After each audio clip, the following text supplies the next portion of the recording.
Meu irmão, minha irmã, abra comigo a sua Bíblia, por gentileza, no Salmo de número 146. Salmo de número 146 é a palavra do Senhor para a minha vida e para a sua vida nessa noite. Salmo 146, um salmo do rei Davi, um dos últimos salmos ali do Saltério. Você acompanha a leitura na sua Bíblia, por gentileza, enquanto eu leio aqui na igreja. Salmo 146 diz-nos assim a palavra do Senhor. Aleluia! Louva, ó minha alma, ao Senhor. Louvarei ao Senhor durante a minha vida, cantarei louvores ao meu Deus enquanto eu viver. Não confieis em príncipes, nem nos filhos dos homens, em quem não há salvação.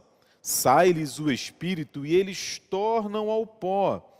Nesse mesmo dia perecem todos os seus desígnios. Bem-aventurado aquele que tem o Deus de Jacó por seu auxílio, cuja esperança está no Senhor, o seu Deus, que fez os céus e a terra, o mar e tudo o que neles há, e mantém para sempre a sua fidelidade, que faz justiça aos oprimidos e dá pão aos que têm fome. O Senhor liberta os encarcerados, o Senhor abre os olhos aos cegos, o Senhor levanta os abatidos, o Senhor ama os justos, o Senhor guarda o peregrino, ampara o órfão e a viúva, porém, transtorna o caminho dos ímpios. O Senhor reina para sempre, o teu Deus, ó Sião, reina de geração em geração. Aleluia! Palavra do nosso Senhor, do nosso Salvador Jesus Cristo para a nossa vida nessa noite. E hoje, meu irmão, minha irmã, eu quero falar com você algo que tem enchido o meu coração nesses últimos dias. Eu quero falar com você sobre esperança. Não apenas sobre esperança em si, mas também sobre a fonte da nossa esperança, também sobre aonde nós temos colocado a nossa esperança, a nossa confiança. Você sabe muito bem, né? A Bíblia, ela é um livro que fala sobre esperança do começo ao fim, né? Fala, por exemplo, da esperança que todos nós temos do novo céu e da nova terra. A esperança que a igreja tem no retorno do nosso Senhor Jesus Cristo, a esperança que todos nós cultivamos na ressurreição, na nova vida. E enquanto estas expectativas que a gente nutre em relação a esse futuro que ainda não chegou, a gente vive debaixo da esperança de que Deus cuida de nós, que Deus ouve as nossas orações, que Ele nos abençoa, nos fortalece, Ele nos ensina, nos orienta, nos guia pelo caminho que nós precisamos andar. E é justamente nessa tensão conhecida na teologia, na história da interpretação bíblica, nessa tensão entre aquilo que já se realizou, que se realiza na nossa vida, e aquilo que ainda se realizará, que a Bíblia fala sobre esperança. A gente sabe que Deus está agindo, a gente sabe que Deus vai agir, mas infelizmente ainda temos dissabores nessa história. A nossa vida ainda é marcada por algum tipo de sofrimento, algum tipo de dificuldade, e é exatamente aí que a temática da esperança, ao longo da Bíblia e também nesse Salmo de número 146, diante de nós, nessa noite, vai falar. Porque, meu irmão, minha irmã, a gente corre um sério risco. Na nossa caminhada, na nossa história, a gente corre um sério risco. Sabe qual? Em primeiro lugar, que a nossa esperança, que a nossa confiança, ela esteja em governantes, ela esteja sobre reis, sobre príncipes, sobre planos de governo, sobre empresários, gente poderosa, que a nossa esperança, não apenas sobre isso, ela esteja também, eventualmente, na nossa capacidade, nos nossos dons, nos nossos talentos, naquilo que a gente eventualmente é capaz de fazer, sabe fazer, a gente corre, meu irmão, minha irmã, um seríssimo risco de imaginar que a nossa esperança, ela está nas nossas relações. Ela está no nosso marido, na nossa esposa, nos nossos filhos, nos nossos amigos, até mesmo na nossa condição financeira. A gente pode ser tentado a imaginar que quando estivermos estabilizados financeiramente, tudo vai dar certo, tudo vai ficar bem. E aí, se o governo falha, se o empresário falha, se a esposa falha, se o marido falha, se os filhos falham, se a gente falha, o risco da gente pensar que é o fim, que não tem mais jeito, de chegarmos até mesmo a desesperar da vida, é muito grande.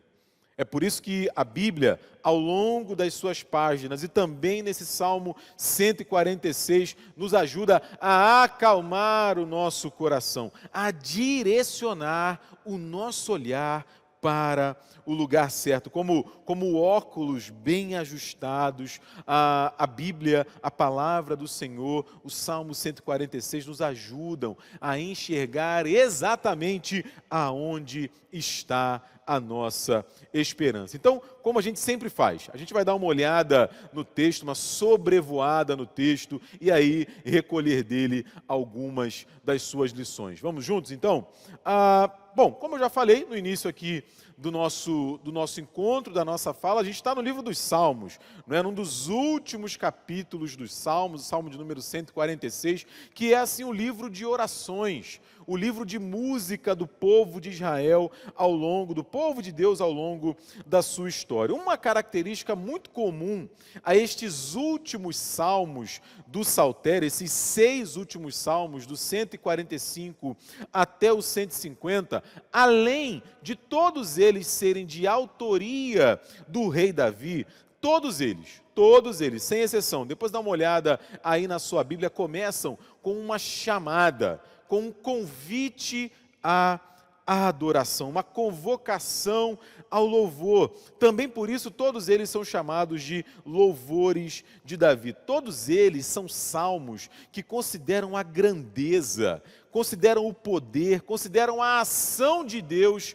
ao longo da sua história. E também por isso nos convidam à adoração e à celebração, veja bem, independente do que acontece na nossa vida, independente das circunstâncias, quando tudo vai bem ou quando tudo não está bem, quando os planos se frustraram, quando os sonhos não deram certo, ou seja, em todo tempo. São palavras, meus irmãos, de quem aprendeu a confiar no Senhor.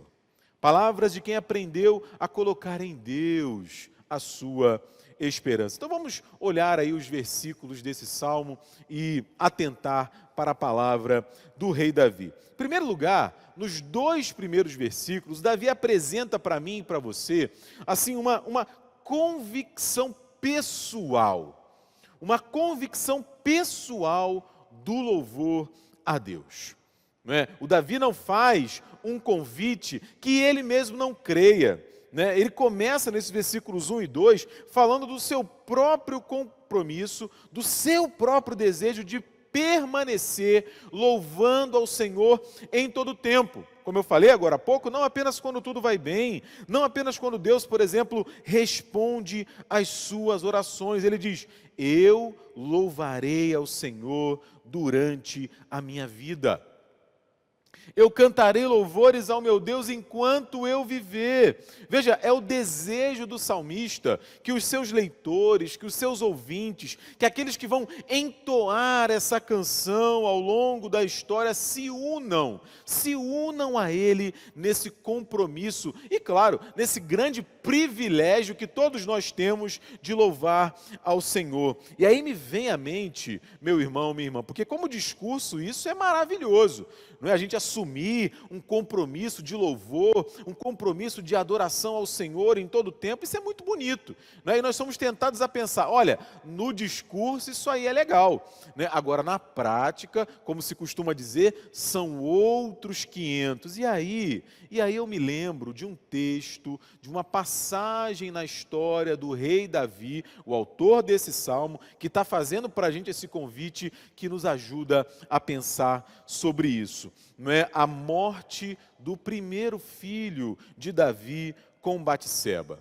Depois de 7 dias orando, 7 dias jejuando, o texto bíblico diz lá no segundo livro de Samuel, no capítulo 12, no versículo 20, que após a morte da criança, Davi se levanta do chão, lava o rosto, arruma o cabelo, troca de roupa e vai até o santuário adorar ao Eterno. Impressionante isso, impressionante isso.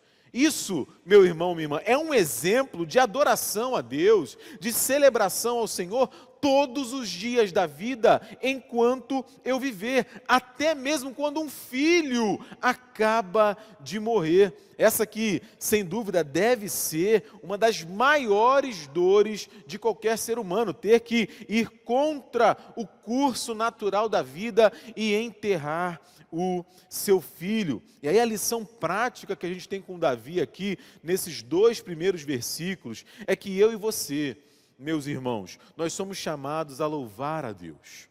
Somos chamados a depositar a nossa esperança no Senhor, não por causa das circunstâncias ao nosso redor, mas por quem Deus é. Pelo sacrifício do seu Filho Jesus Cristo em nosso favor, pelas suas promessas maravilhosas, que nós não somos merecedores, mas que Ele decidiu fazer a cada um de nós.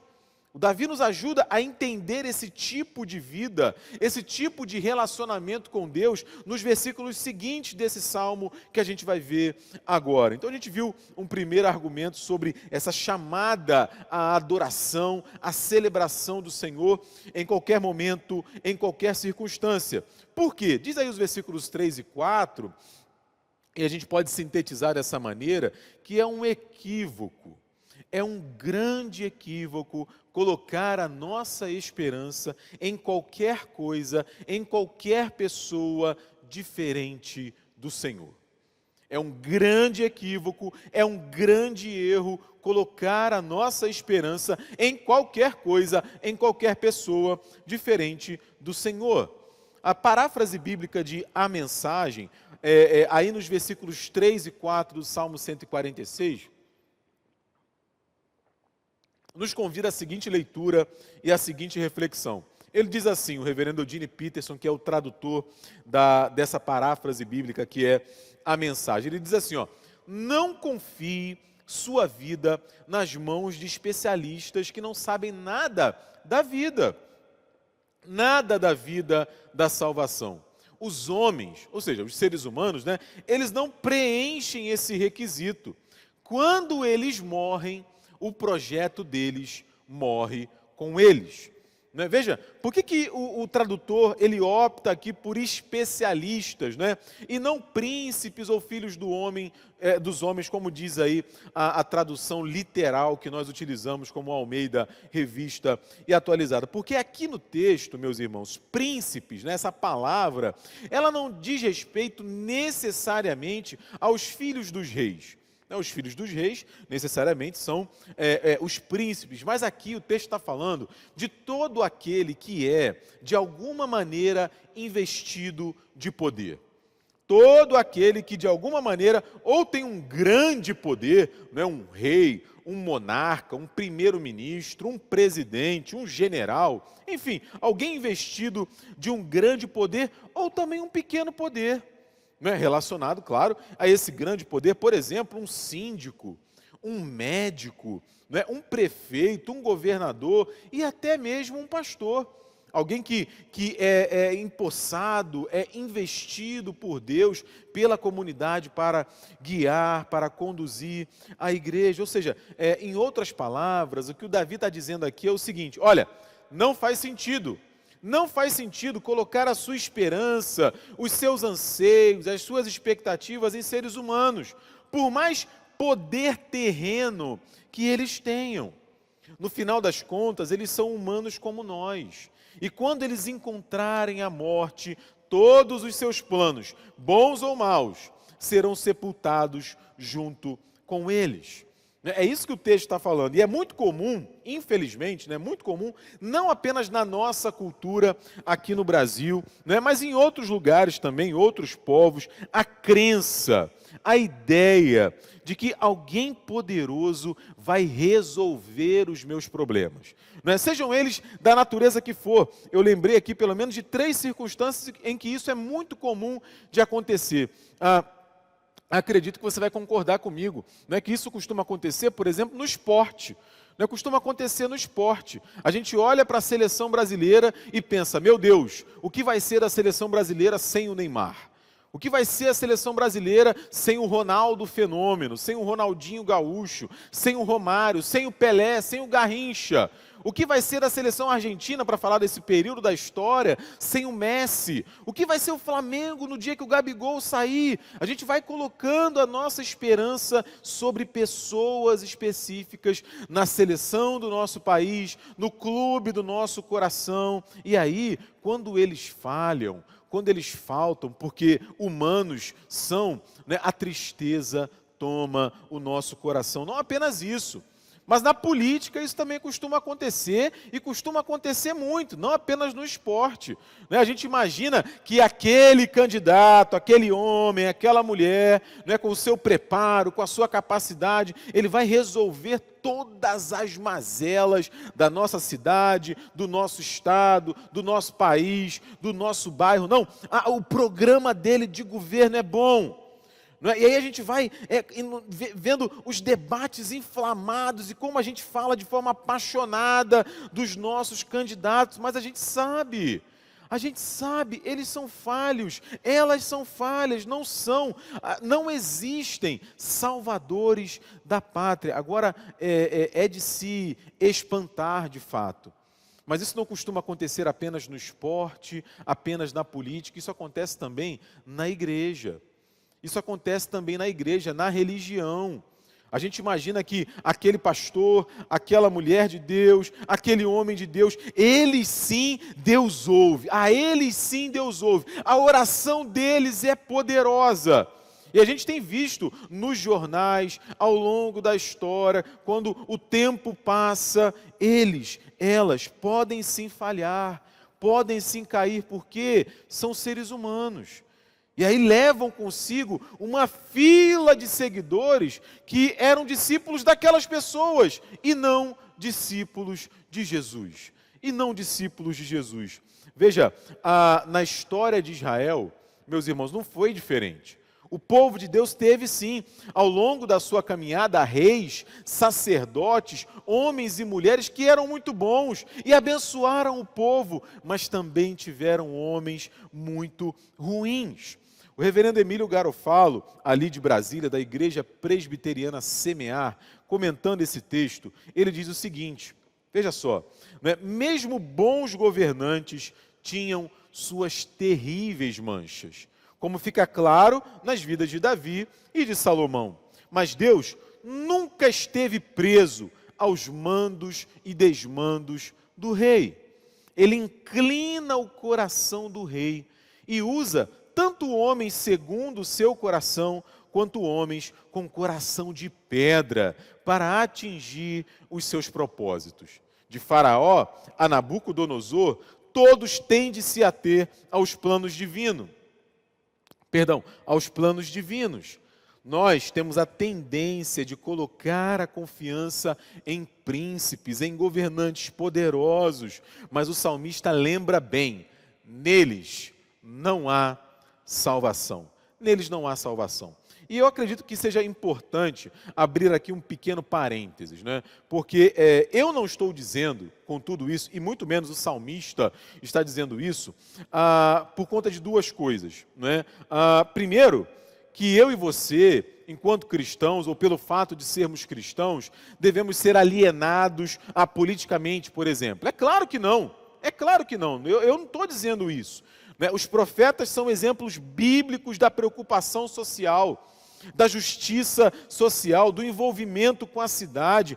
João Batista e ninguém mais do que Jesus exercem essa preocupação, demonstram essa preocupação. Então eu não estou aqui dizendo isso e nem o salmista está dizendo isso. Da mesma maneira, eu não estou dizendo que nós devemos ignorar a realidade, dos males que um mau governante pode causar. É claro que não. Assim como o contrário é verdadeiro. Um bom governante pode trazer prosperidade, progresso, alegria para o seu povo, quando bem intencionado e bem preparado. O que o Salmo está dizendo aqui para a gente, e eu estou tentando dizer ao meu coração e ao seu, é que a nossa esperança não pode estar sobre ninguém, sobre nenhuma outra realidade que não seja o Senhor. Que não seja o Senhor. O Davi, aquele que conhecia bem o seu pastor, ele nos lembra: não ponham neles a sua confiança. Não ponham neles a sua esperança. Por quê? Porque neles não há salvação. E aí eu pergunto, como lição prática aqui para mim e para você, o Salmo, ele nos convida a examinar o nosso coração e perguntar: aonde eu tenho colocado a minha esperança? Aonde eu tenho colocado a minha esperança? E aí, o que o Davi vai fazer nos versículos seguintes, até o versículo 10, é exatamente justificar para mim e para você essa segurança que nós podemos ter de depositar a nossa esperança, a nossa confiança no Senhor. Primeiro, nos versículos 5 e 6. Olha aí o que ele fala na sua Bíblia. O que ele está dizendo aí nos versículos 5 e 6 é que ele está falando sobre a felicidade daquele que deposita a sua esperança no Senhor. Porque, veja, se não faz sentido confiar nos seres humanos, em quem eu devo confiar? Essa pergunta nasce no nosso coração e o Davi, ele não hesita em responder. Ele fala: confia no Senhor. Mantenha a sua esperança em Deus. E aí ele traz um dado importante aqui para a gente sobre isso. Ele fala: o nosso auxílio está no Deus. O nosso auxílio está no Deus de Jacó. O nosso auxílio está no Deus de Jacó. Porque veja, em primeiro lugar, nós somos chamados a reconhecer que de fato a nossa vida não está nas nossas mãos. Nós não temos a condição de resolver as nossas questões, quanto mais no que diz respeito à nossa salvação. A nossa esperança não está em projetos humanos, de poder, de coisas que eventualmente podemos realizar, não. A nossa esperança, como a gente tem falado até aqui, ela está no Senhor, naquilo que Ele já fez no passado, naquilo que Ele está fazendo no presente e naquilo que Ele vai fazer no futuro. E é isso que diz para a gente outro salmo, também do rei Davi, lá o Salmo 37, versículos número 5. Salmo 37, versículo 5, um texto muito famoso que a gente sempre se lembra, o Davi diz assim, entrega o teu caminho ao Senhor.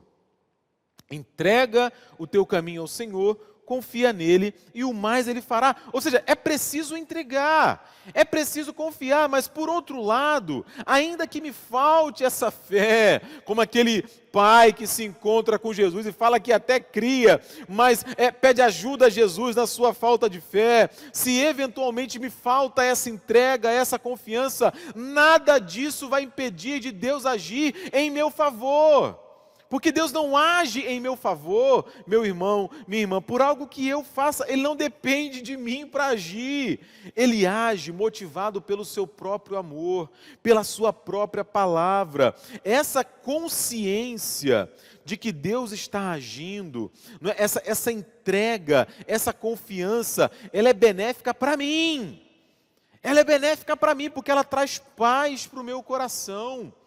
Ela traz tranquilidade, ela traz felicidade, ela traz bem-aventurança, traz paciência. E o Davi nos ajuda nesse caminho para confiar e a entregar o nosso caminho ao Senhor. Quando ele chama a gente, e eu tenho falado muito sobre isso, nesses últimos dias, ele chama a gente a um exercício de memória. A um exercício de memória. Como assim, Diego? Porque ele fala para a gente olhar para trás quando ele se refere ao Deus de Jacó. Quando ele se refere ao Deus de Jacó, ele chama a gente a olhar para trás. O que ele está dizendo aqui é o seguinte: olha, o Deus de Abraão, o Deus de Isaac, o Deus de Jacó, o Deus de Moisés, de Josué, de Caleb, o Deus que se tornou o Deus de Raabe e de Rute, que abriu o Mar Vermelho, que derrubou as muralhas de Jericó, que fez a sombra do sol retroceder. Ele é o mesmo. Ele é o mesmo, ele não mudou. Aquele que foi fiel no passado, ele é fiel hoje. Aquele que cuidou do povo de Deus no passado, vai cuidar hoje e vai cuidar para sempre. Muito diferente dos príncipes e poderosos desse mundo. Que, para utilizar as referências que a gente utilizou agora há pouco, mudam de partido, mudam de sigla, mudam de espectro político, mudam de time, mudam de ideais, né? É como quem muda de roupa, né? E no caso dos jogadores de futebol, mudam literalmente. É muito interessante, né? Ver aquela dinâmica, chega no clube, beija o escudo, meu sonho de criança, estou realizando, e aí na temporada seguinte, no ano seguinte, já está no outro clube vestindo outra camisa. Ou seja, que quebram as suas promessas, que mudam os seus discursos, que falham. E antes que a gente seja tentado a apenas fixar os nossos olhos nos outros, nós somos chamados também a fixar os olhos sobre nós mesmos, porque isso tudo, meus irmãos, a gente faz também. Por isso a gente precisa ter muito cuidado ao confiar a nossa vida e a nossa esperança, seja nos projetos humanos de outras pessoas, seja no nosso próprio projeto humano. Antes o Davi, veja aí, no versículo 6, ele lembra dos feitos de Deus. Ele manda a gente olhar para trás e falar: olha, ele criou os céus e a terra, ele criou os animais, ele conhece as estrelas pelo nome. Na verdade, ele é fiel à sua palavra, ele é de eternidade a eternidade. E aí, quais são as lições práticas que a gente tira aqui desses versículos? Primeiro, a gente precisa pensar. A nossa confiança, a nossa felicidade, a bem-aventurança da nossa vida vem justamente da entrega, de deixar nas mãos do Senhor. Pergunto, temos feito isso? Temos feito isso em oração? Temos pedido orientação ao Senhor, clamado a Ele, para que Ele nos dê a resposta? Porque, meus irmãos, Ele é o mesmo.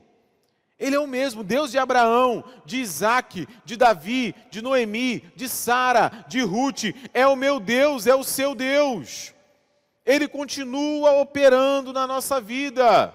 Por isso, nós somos chamados a colocar nele a nossa esperança. Vamos caminhar mais um pouco nos versículos 7 e 9, continuando aí a demonstrar porque Deus é digno da nossa confiança. Nos versículos 7 a 9, o Davi reforça exatamente as ações de Deus no mundo.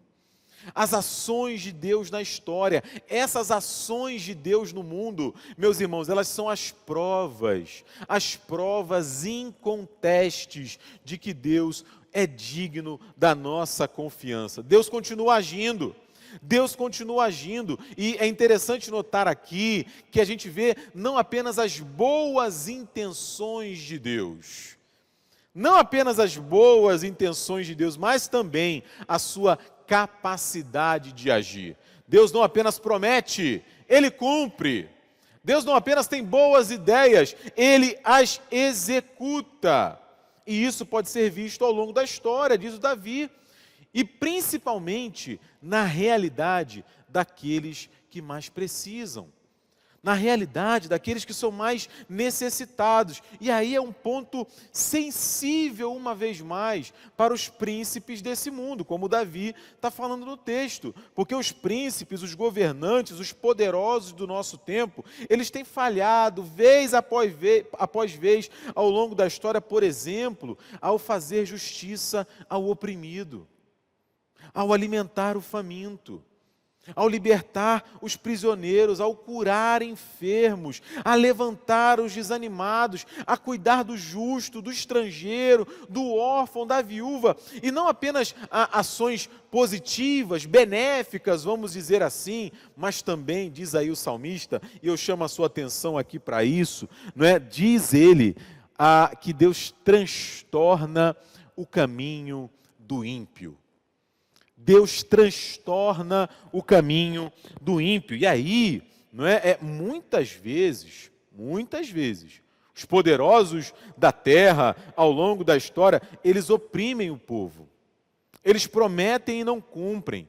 Eles, por exemplo, se enriquecem às custas daqueles a quem eles deveriam servir. Lamentavelmente é verdade. Eu ouvi esses dias, numa das minhas aulas, o professor falando, né, não, eles se locupletam do erário público. Meu Deus, não é? Se locupletam do erário público. O que é isso? Não é? Infelizmente, isso é a corrupção. É o tomar o dinheiro que não é seu, é ilícito. E a gente pode chegar até, talvez, a se desiludir com a política, imaginando que não tem jeito, que eles vão ficar impunes. Meu irmão, minha irmã, não é assim. Não é assim. Se a justiça humana,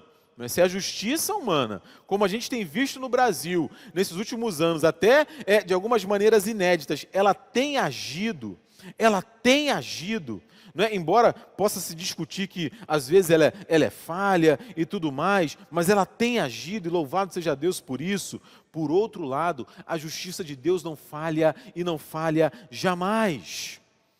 Nenhuma dessas realidades diante de Deus naquele dia terminarão em pizza, ou, como diz o João, né, meu filho mais novo, nenhuma dessas realidades terminarão em, pizza. Pizza, papai, pizza. Né? Não vão terminar em pizza, não vão terminar em pizza. Né? Não vai ter habeas corpus, foro privilegiado, não.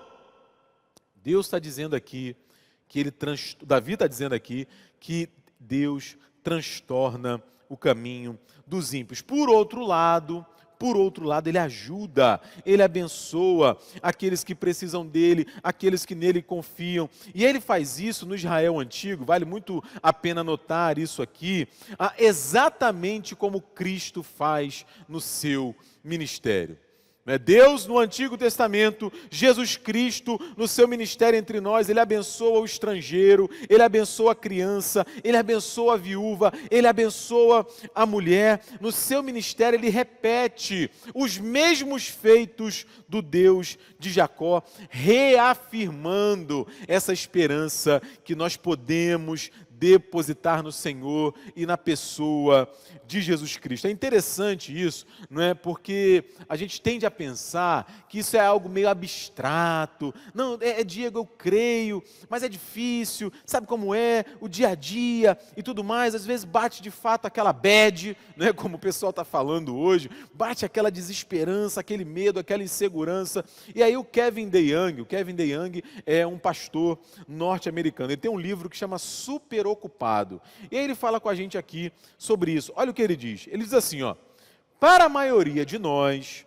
não é a heresia ou a apostasia que fazem a nossa fé sair dos eixos. Importante isso. Não é um entendimento equivocado de Deus que faz a gente perder a esperança. Não, no geral a gente sabe quem Deus é, sabe quem Jesus é, como Ele age. Aí ele continua, olha, são as preocupações da vida.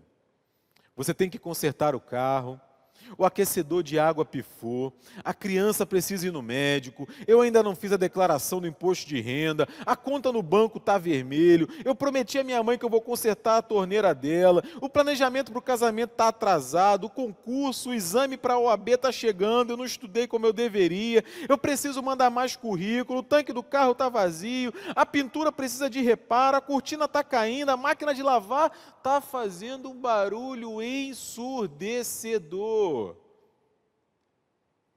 Acho que eu já me fiz entender. As lutas do dia a dia vão se avolumando e o nosso coração tende a ficar desesperançado. E aí o Davi, nesse salmo, ele fala para a gente, calma, respira, calma, coloca a sua esperança no Senhor. Ele cuida de nós, Ele nos abençoa. É assim que ele termina o salmo, meus irmãos. E a gente vai chegando no final agora.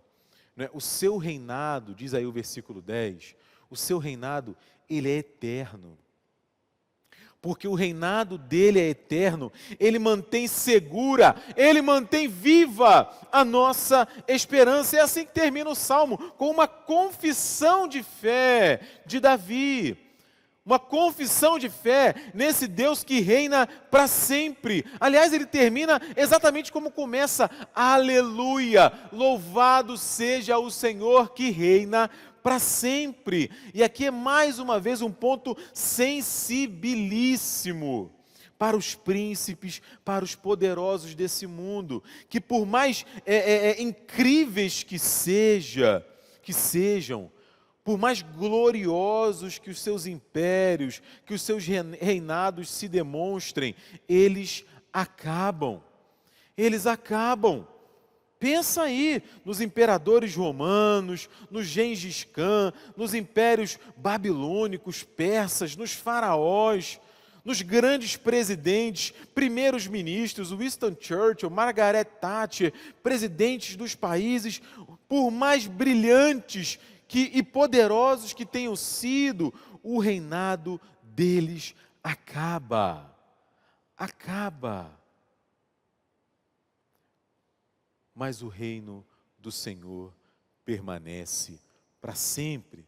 Por isso eu e você não precisamos ter medo. Muito pelo contrário. E é isso, essa realidade traz ao meu coração uma palavra do Senhor Jesus. Terminando ali aquele discurso, aquele encontro com os discípulos, na Santa Ceia, João capítulo 16, versículo 33, Jesus diz o seguinte: eu tenho dito estas coisas para vocês, para que vocês tenham paz, para que vocês tenham esperança em mim. No mundo, vocês vão passar por aflições, mas tenham bom ânimo.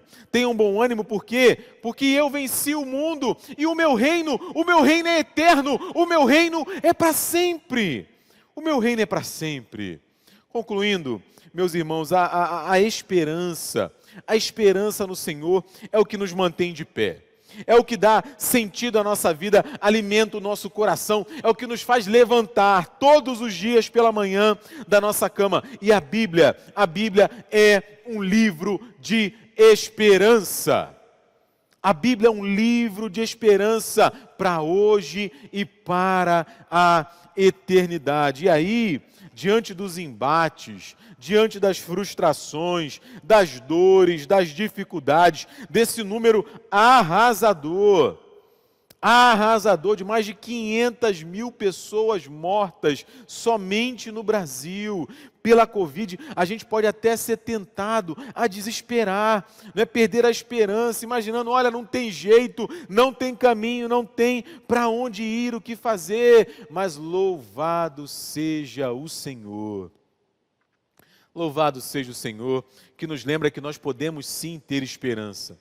Podemos sim ter esperança, e essa esperança passa, por exemplo, como a gente viu aqui nessa noite, através do Salmo 146, por uma convicção pessoal. Uma convicção pessoal de que Deus, Ele é o meu Deus. O Deus e Pai do nosso Senhor e Salvador Jesus Cristo é o meu Deus em quem eu posso confiar, independente das circunstâncias. Passa por entender que não há nada, não há ninguém que se compare a Ele em quem eu possa confiar. Passa, meu irmão, minha irmã, por saber que quando eu entendo isso, quando essa verdade entra no meu coração, através da iluminação do Espírito Santo, eu posso viver em paz. A paz que excede todo entendimento, eu posso viver satisfeito em Deus, a despeito das circunstâncias, a despeito das dificuldades, aprendendo a entregar e a confiar. E um exercício que eu faço é de olhar para trás, é de olhar para a história e lembrar e perceber, Ele agiu na minha vida. Ele agiu na vida da minha igreja, Ele agiu na vida da minha família, na vida do povo de Deus. Ele vai continuar agindo e Ele reafirma esse compromisso quando Ele se entrega no nosso lugar, que é a atitude do nosso Senhor e Salvador Jesus Cristo, que tendo amado os seus, amou-os até o fim. Por isso, meu irmão, minha irmã, nós podemos viver com esperança. Por quê? Porque o reino do Senhor é eterno. A morte não pôde detê-lo, pelo contrário, Ele ressuscitou para a glória do Senhor. Por isso, por que duvidar? Por que duvidar? Que Deus te abençoe, meu irmão, minha irmã, e continue a encher o seu coração com a esperança que nós temos somente nele. Amém? Amém. Louvado seja o Senhor.